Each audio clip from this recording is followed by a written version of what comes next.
Hi everyone, welcome back to Talks in Class. I'm Jenna, your host. I'm so happy to have you joining. Thanks for tuning in to the pod. I took last week off for the July 4th holiday, so if you are here in the US, I hope that you had a nice weekend. Well, I hope you had a long weekend. I hope you didn't have to go to work and you had some time off. I gave myself a long weekend, which probably wasn't the best idea, but it was nice, story of probably all of our lives. So I hope that you all had fun, whatever you did. We went to the beach, which I always love the beach. That was fun. And we went to see Maxine, the movie Maxine. And I don't know if you guys have seen trailers for this movie or you've heard of it, but it's a slasher movie that takes place in the 80s. And I mean, just being set in the 80s was so great. The costumes were great. The visuals, like the setting was great. It looked really good. But the fact that it is a slasher movie that takes place in the 80s just felt very nostalgic because I grew up, probably a lot of you also grew up watching those kind of classic slashers from the 70s and the 80s. Like, we would always rent those types of movies for sleepovers because they were usually in the cheap section of the video store and you could keep them for a few more days because nobody wanted them as much as the new releases. So it was very nostalgic, great cast, just fun. So if you aren't opposed to a little blood and gore and you like an 80s slasher movie, I would recommend it. It was fun. It was just a fun, it felt like a movie that should come out in the summer, that felt nostalgic also. So I am gearing up to head back to the Midwest for a couple of weeks, actually. And by the time this episode comes out, I will be there, but I wanted to record the intro ahead of time because I don't know if you guys understand the Midwest in the summer. It is so busy. There's so much going on. Everyone's in town. There are multiple activities happening every single weekend. So it's going to be crazy. I don't plan to have any interruptions to the podcast. I hope that we won't. However, my mom is getting a new roof on her house and it is very loud. So I don't know how long. They should be wrapping things up soon, but I may have to miss one episode later in July if I can't find some peace and quiet to record. So I will let you guys know if anything's impacted later this month. And as always, I will start this episode with my what good happened. And you guys, remember when I said that I was going to DIY this cabinet that I had in my apartment? I did it, and it actually turned out way better than I anticipated. I didn't have super high expectations for my DIY skills, given that I don't do that kind of stuff. I never have DIY'd anything, I don't think, in my entire life. I'm very happy with how it turned out. So this is your sign that if you have like a home project or any kind of project that you are thinking about doing but you're not quite sure, do it. It could turn out great. Mine did. And speaking of summertime and busyness in the Midwest, this week's episode is a mixed bag of summer nostalgia. I am answering questions from listeners on everything from summer jobs in high school and college to family vacations as a kid to classic beauty products that we used during the summer back in the day, and of course, the best and the worst 2000s summer fashion trends. So here we go, summer nostalgia mailbag. Summer has always been my favorite time of year ever since I was a kid, which you guys can probably tell considering I have done a whole podcast episode about summer vacation and I'm also in the midst of this whole summer movie series on this podcast. I spend a lot of time and energy thinking about summer, but I just love summer. Everything about it. The energy, the activity, the clothes, the colors, the sunshine, obviously the weather, which is probably at least in part because of growing up in the Midwest and Wisconsin where it was super cold a lot of the year. So we really had to cram all of our fun plans into that 3-month window of summer vacation. But also because, obviously, the academic calendar, which I've mentioned before, but it just makes sense, obviously, as a kid on a traditional school schedule, summer meant no school. And as much as I really would say I enjoyed school for the most part, nothing was quite as exciting as not having to go to school when you were a kid. And now, of course, as an adult, a lot of my friends and a lot of people my age have school-age children. So now that importance of summer vacation has come back around because of their kids' school schedules, and the circle of life continues.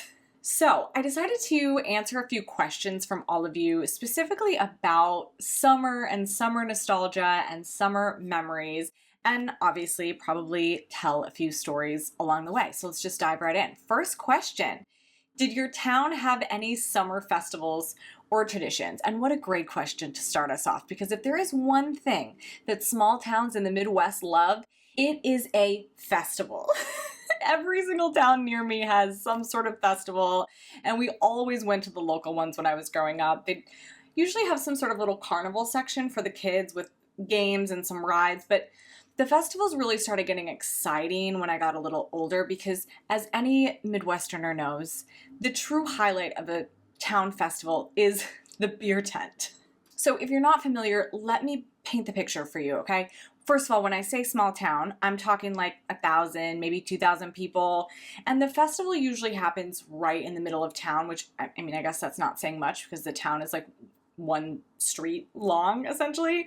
But basically, they just put up a tent in the middle of the street in town, and the entire town gathers at said tent to drink beer and listen to local cover bands playing Bon Jovi and AC/DC songs for an entire weekend. Okay, this is a 3-day long event, Friday, Saturday, Sunday. There's usually a parade on Sunday. There's some other activities, throughout the weekend, maybe a pageant or some sort of, or talent show. I don't know if they still do pageants, but when I was growing up, there was a pageant. But essentially, like, let's be honest, it's a drinking festival. That's the point of it. Ours is called Catfish Days, which, I mean, that's just so appropriate. Shout out to Trempealeau, Wisconsin, if there's any local people out there listening.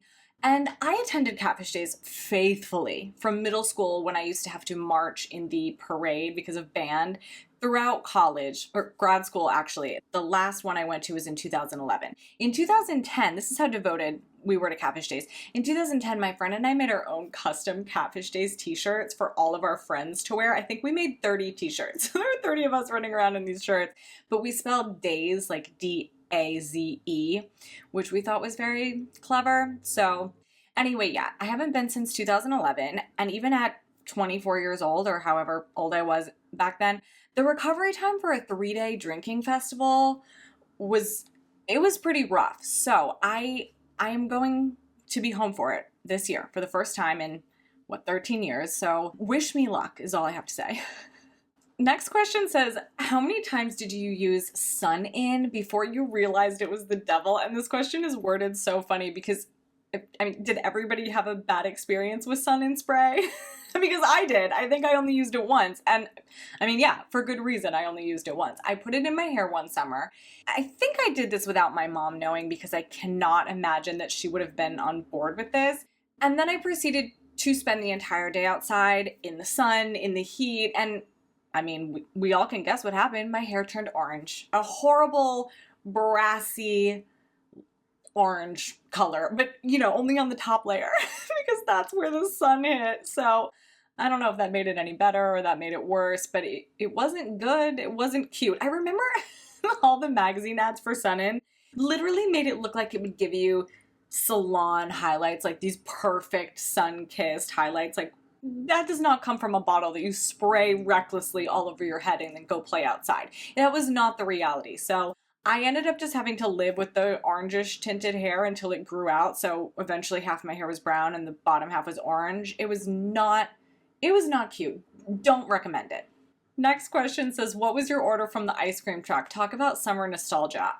How do you choose? I guess I was a Bomb Pop girl. I was a big fan of Bomb Pop, or the Flintstones push-up pops. You guys, I think about the Flintstones push-up pops more often than I should admit. They were so good. I miss them. I'm sure there's some sort of push-up pop you can get now, but the Flintstones ones, they were special to me. And then, of course, I also love the little vanilla ice cream sundae cup with the chocolate swirl in it that you'd eat with that little wooden, I don't know, it was like a spatula that came on top of the cup. And I don't remember actual ice cream trucks growing up, as in trucks that went around town and parked and you could buy ice cream from them, which is kind of sad. We really missed out on that. But we always bought ice cream at the pool during the pool breaks. And in elementary school, they used to sell ice cream in the cafeteria. I think it was on Fridays, but it was the highlight of our week. It was so exciting. So I guess it also depended on the setting what my order would be. For the pool, I'd usually go for a popsicle or a bomb pop because it was really hot outside. But at school, it was always the little ice cream cup with the little wooden spatula spoon. But I mean, any ice cream treat was acceptable and still is to me, I think. If you could relive any summer of your childhood, which summer would it be? This is a good question, but this is a really hard one because when it comes to childhood summers, true childhood summers, they really all kind of blend together for me. I pretty much did the same thing every single summer. Girl Scout camp for a week, maybe a summer school class for something fun like art or theater, which I don't know how long those lasted. Not long, a few weeks, and it was only a couple hours a day. Marching band practice once I got into later elementary school and middle school. And the rest of the time, honestly, was filled with, I don't know, hanging out at the local pool, watching Nickelodeon inside, or riding our bikes around town, and just kind of hanging out with my friends and doing nothing. So no summer feels particularly distinct until middle school. And I think it's because that's when we really started to feel independent. You know, it was a little bit different because we felt a little bit more grown up. And it's also when our little kid world expanded, because this is, I think, an important factor. My school district was made up of 3 neighboring towns because each town wasn't large enough to have its own high school. So each town did have its own elementary school. But starting in middle school, all 3 towns combined. So all of a sudden, we had 3 times as many classmates. I mean, not that it was a big number, it was still small, but you know, we had friends from the next town over. Our world expanded beyond our little town. So, you know, we'd hang out with kids who lived in a whole different town, and it felt like a big deal. And I think one of the most memorable summers was the summer after 8th grade. So summer 2001. Oh my God, that's so long ago. But my friend and I would ride our bikes to the next town over every single day to go to the pool there, because that's where all of our friends went instead of the pool in the town where I actually lived. And mind you, this was like 8 miles down a county road where the speed limit was 55. It was not a leisurely bike ride down a sidewalk in town. And our parents also were fully aware of this. And I guess they were fine. They were fine with it. They were at work. They couldn't drive us to the pool. So we rode our bikes. Parents today would die, but this was just normal. But that summer, I think, is so memorable because we really felt independent. And it's such a cliche, you know, like having free reign on your bicycle as a kid felt like freedom, but it really did. It honestly did. And looking back, that summer, that specific summer, really feels like a summer that you would see in some coming of age 90s movie, you know, like just a lot of time spent on our own doing somewhat mundane things, honestly, that just felt like big adventures to us at 13 years old or however old we were, you know, feeling like we were so grown and we had it figured out even though we were children and we knew absolutely nothing. But it was fun. Next question says, what was in your bag to take to the pool or the beach? And I guess this would depend on the year because what was in my bag would have changed a lot throughout the years. But I personally did most of my pool time during college. The pool was really one of our regular social activities, so we'll go with 2008. That seems quintessential college time for me. First and foremost, I always had that Hawaiian tropic oil in my bag. It was like the SPF 6, maybe SPF 8. That's what I used. I'm ashamed to admit that, but it was a different time, okay? That was always in my bag. It was a staple. I would also have at least 1 pair of sunglasses, maybe a backup pair just in case, like huge, giant sunglasses because it was 2008. Extra hair ties because I always had to wear my hair in a messy bun on top of my hair whenever I went to the pool. It was like a very specific pool hair look. My BlackBerry, obviously, in case somebody had to find me. My iPod, my headphones, and since the headphones then had cords, I'd have to make sure the cord went behind my back when I would lie down so I didn't have a weird cord tan line. And then some sort of beverage, of course. In college, I was a really big fan of a ocean water from Sonic, the giant size, and I would spike this with rum, or we would do a sweet tea with whiskey, or we had this drive-through daiquiri place. God, these were the days. We had this drive-through daiquiri place, and the thing, I guess the way that it was legal was that it was kind of sealed and then you could like puncture it with a straw. So we would get those and we would take them to the pool. Or, just some good old-fashioned Crystal Light with vodka. Those were the days. And then, of course, I had to wear a brightly colored, usually Victoria's Secret catalog bikini. I would always buy them on sale at the end of the summer. That was great. Those were the days because you really could get some good deals. I had this neon coral one that I was particularly fond of. And then I had this navy blue one that had gold ties that kind of looked like rope. It was supposed to look nautical. And I'm pretty sure it said something across the butt of the bottom of the bikini in gold writing. And I truly thought that was a slay in 2008. Next question is, what did you do during the summers in college? I mean, what didn't I do? College summers were so much fun. I think those summers were my favorite. Of all my entire life, I think college summers were the most fun because I was technically an adult, but not quite a real adult in the sense of having full adult responsibilities. I usually took a summer course. This was like my college hack. I always took a summer class because they were really condensed and you could get an entire semester class done in like a month. And I don't know, I feel like they were easier. Like I took my hard math classes in the summer and I feel like they were easier. Maybe that's just what I told myself. And then I worked at a restaurant, and I mean, I worked at that restaurant for a long time. Even when I moved out of state, the second half of college, I would go home and I would work at this same restaurant during the summer. And I don't know, if you've worked in a restaurant, you know this. Restaurant people are built different, okay? That job was so much fun because we had the best group of people that worked there. And restaurant people, I don't know what it is, but like everybody did everything together. Everybody that worked at that restaurant was like roommates, they were dating, they were best friends. I mean, we were just like this huge group of people. So we would work our shift and then we'd drink at the bar at the restaurant, and then half the time we'd end up going out to some other bar, and then we'd wake up and go straight back to work because we were young and we were energetic like that. I remember one time I woke up and I found my to-go box of the food that I had ordered after my shift the night before sitting next to my bed, and there was literally barbecue sauce smeared down my nightstand. So apparently I tried to eat the food in bed after I got home. I don't know, that's my best guess. I don't remember, but I will never forget. I had to work a double that day, and I was like just trying to pull myself together, and I couldn't find my name tag anywhere, like my little, name tag for my restaurant. And then I finally found it in the bathroom cabinet. Don't ask. I have no idea why it was there. I was wearing it the night before because I worked, so I must have put it in there. I have no idea why, but that's where I found it. And since I was either living super close to home, or once I moved out of state, I'd actually move home and like stay with my mom for the summers. I hung out with my hometown friends all the time, and we would just, I don't know, do the same stuff, I guess. Hang out at people's houses, drink in someone's backyard, go out on the river, go to the local bars. And since I was working double shifts almost every single day at a restaurant and I had no rent to pay or very low rent, I actually saved so much money every single summer. It was amazing. The next question is, what was your favorite summer vacation as a kid? And you know what? As an upper Midwesterner, obviously the answer to this is the Wisconsin Dells.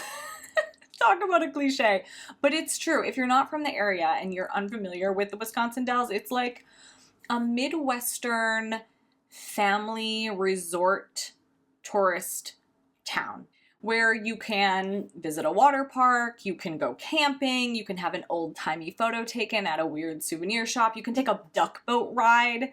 There's a bunch of resorts that you can take your pick from.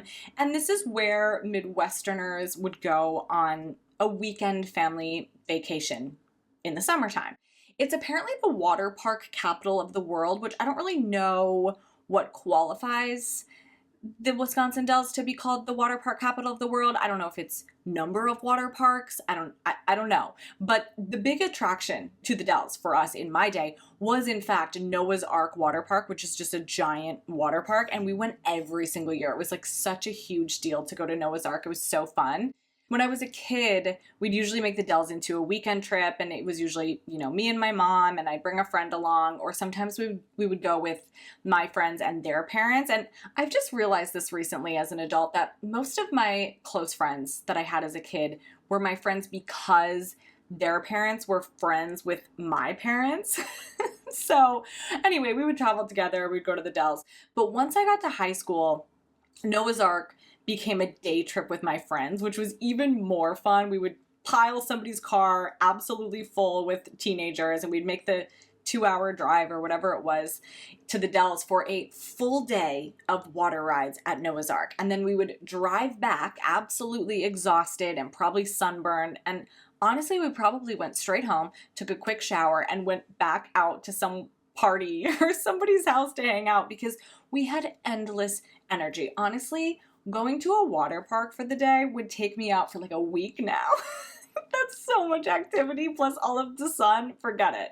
But I loved it when I was growing up. And I don't honestly remember taking a lot of other family vacations growing up. We would do a lot of day trips, like locally. We would do a day trip to the Mall of America. We would do a day trip to the American Girl warehouse sale, which was a really big deal. But for the most part, a weekend in the Dells or a trip to the big city, Chicago, was our summer vacation, our standard summer vacation. This question says, did you have a pool growing up? And I did not have a pool growing up. And thinking back, very, very few people that I knew did. I can think of 2 families who had pools. But one of those families, again, they were friends with my parents and they had daughters who were my very close friends growing up. We did everything together. And some of my favorite summer memories of the 90s especially were going to their house to go swimming. We would spend all day in the pool. I mean, I'm sure their parents had to come down to the pool and like drag us out of there when it was time to go inside because we would stay out there all day. They also had a golf cart, so that was really fun. We'd like ride the golf cart around, we'd ride up to the house to eat lunch and then ride back down to the pool.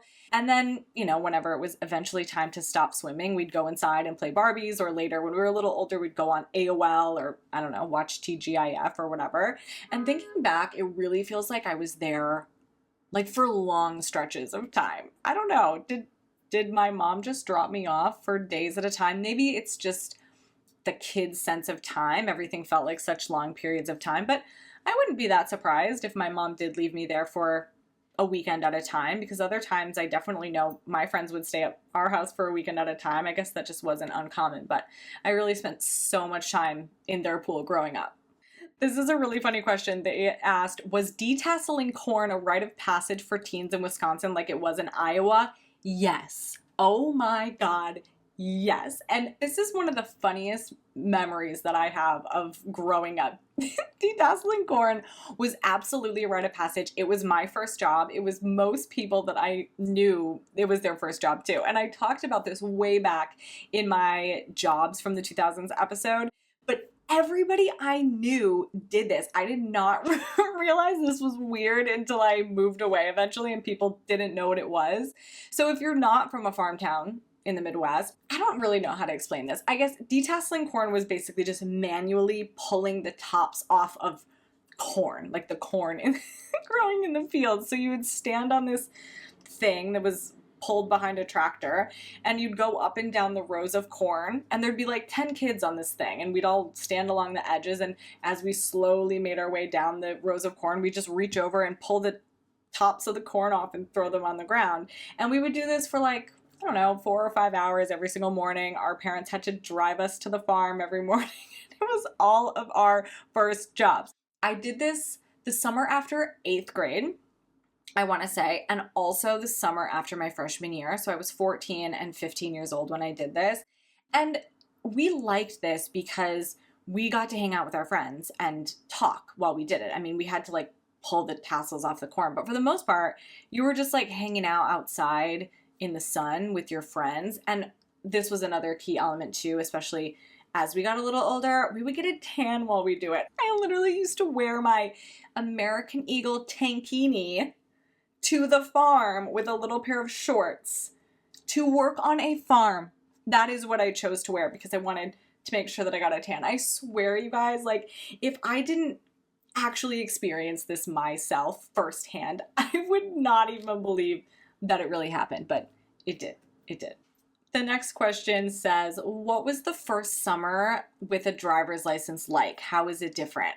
And, you know, when I first read this question, I really had to think about what it was like to not have a driver's license, because when I think back to being a teenager, the first thing, or one of the first things that pops into my head, is just driving around. I cannot stress how much time we spent literally just driving around, doing absolutely nothing. So it was hard to even remember what it was like before I could drive. Like, what did we do? But I guess the answer is really just I always had some friend who could drive. I had a couple really good friends who were a year or two older than me, so there was always someone around who could drive, I guess. But living in a small town, we spent so much time in our cars because there wasn't anything else to do. And especially in the summer when school was out, there was really, truly nothing to do. But there was something about driving when the weather got warm. Oh, it is like the best feeling. I still remember so distinctly leaving school on one of those first days of spring when it first starts to get nice outside. You know, the first day you can open your sunroof or put your windows down, which in the Midwest, we jumped again on that. But, you know, one of those first nice days of spring. And getting in the car, putting on some music, probably Sublime or maybe country. Country music was really perfect for when it started to get warm, but especially like beer drinking country. You know what I mean? This is a specific genre of country, frat boy country.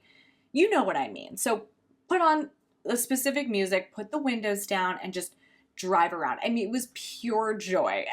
That probably sounds a little dramatic, but it really was. There was something special about it. Cruising the back roads with the music blaring and the wind blowing. That was bliss. I actually still think that that is a 10 out of 10 experience on a nice sunny day.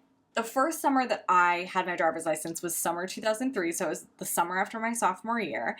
And what I remember most about that summer, honestly, was going out on the river a lot with my best friend. I feel like we were out on the river with her family like every day. I remember a couple of parties, and then obviously we did spend a lot of time just driving around also.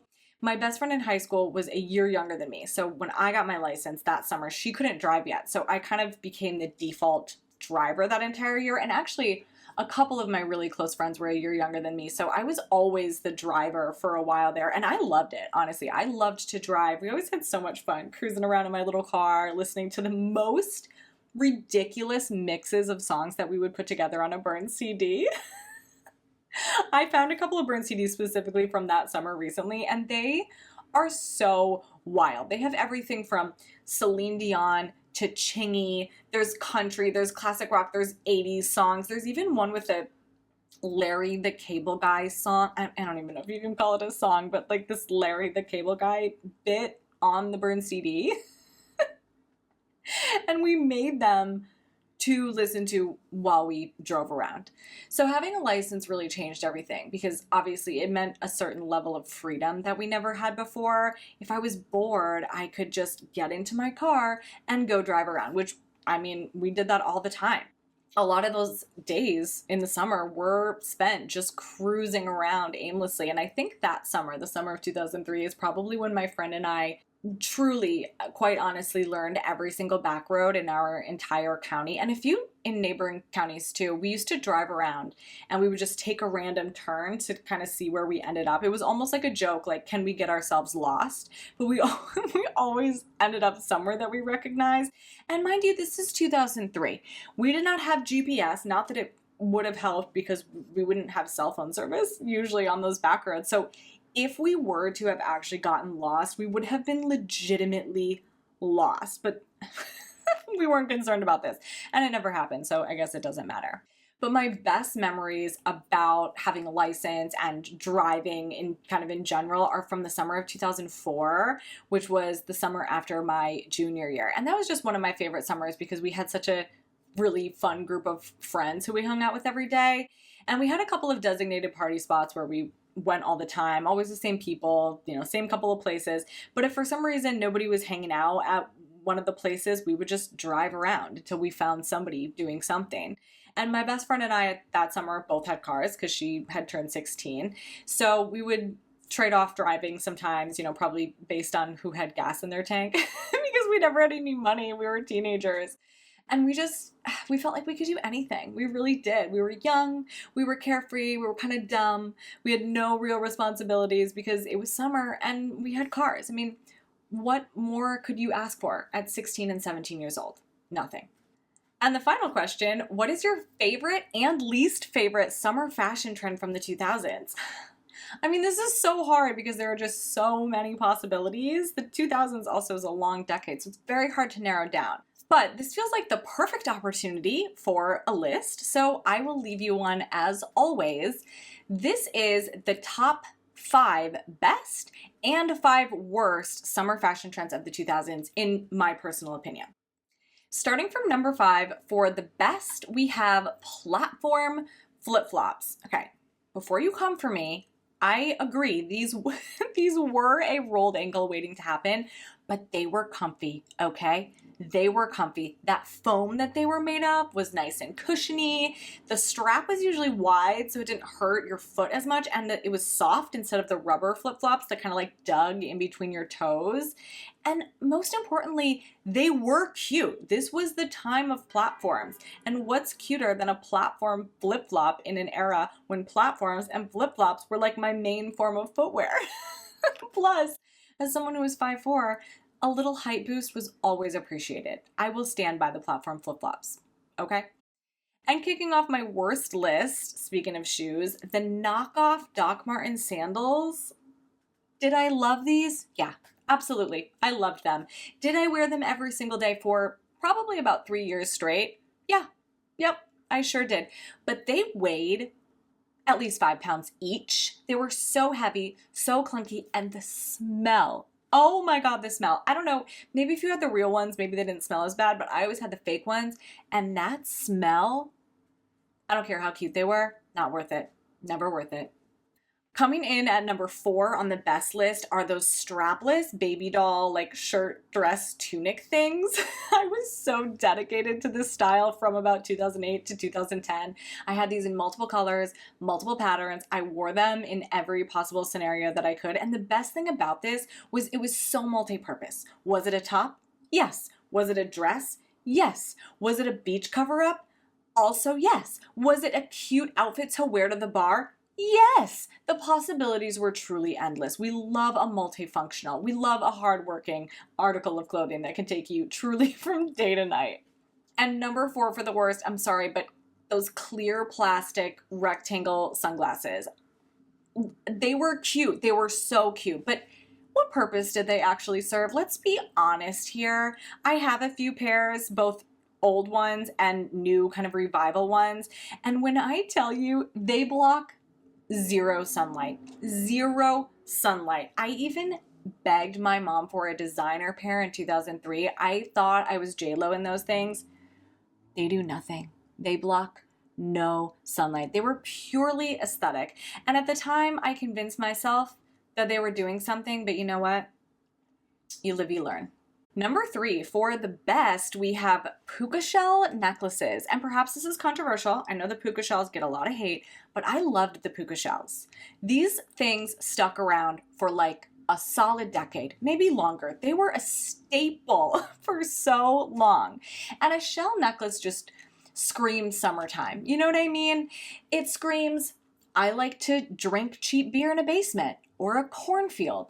It screams, I desperately want to work at Abercrombie & Fitch. It screams, I told my mom I was sleeping at Jessica's, please pass the Smirnoff Ice. I love it. I will love it forever. I will not apologize. And for the worst, number 3, visors. Thankfully, this trend was pretty short-lived in the very early 2000s and mostly reserved for tween and teenage boys who also embrace things like frosted tips. And you know what? The visors themselves are not particularly offensive. It's the fact that in the early 2000s, they were worn backwards and upside down. Never forget. Also, please, never again. Number 2 for the best, boho maxi skirts. In 2004 through 2006, the tiered boho maxi skirt was just peak fashion. Peak fashion to me. I had a white one, an orange one, which I still have, and a brown one. They were all from Express, and I distinctly remember wearing one of them. I don't know which color, but I wore one of them to high school, and I remember slathering myself with the coconut body butter from the Body Shop and just feeling like a beach goddess walking the halls of my rural Midwestern high school, probably also with a puka shell necklace on. And I've seen these coming back here and there, and I know people are like really horrified about it. I'm fully on board. I bought a white one a couple summers ago, and I actually wear it pretty often. It's comfortable, it's cute, and I don't know, what can I say? I'm a 2000s boho girly at heart. And speaking of skirts, number 2 for the worst are the micro mini skirts of the 2000s. I was very committed, I would say, to the aesthetic in the 2000s. I would do a lot to, embrace the trends.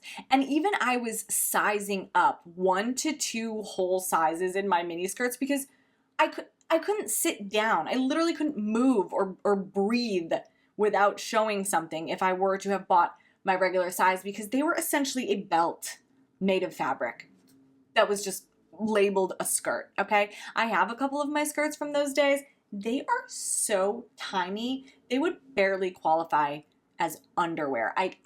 I cannot believe that I actually wore them in public. And number 1, my favorite 2000s summer trend, hibiscus print. Obviously, nothing is more summery than a Hawaiian floral print slapped on everything from beach towels to bucket hats to sundresses to steering wheel covers to cell phone covers to bed sheets. And in the early 2000s, we ate this up. We wanted this on every possible surface or article of clothing that we could possibly put it on. And perhaps it's the deeply ingrained impact of the movies Billboard Dad and Our Lips Are Sealed, but I will always unironically love the hibiscus print.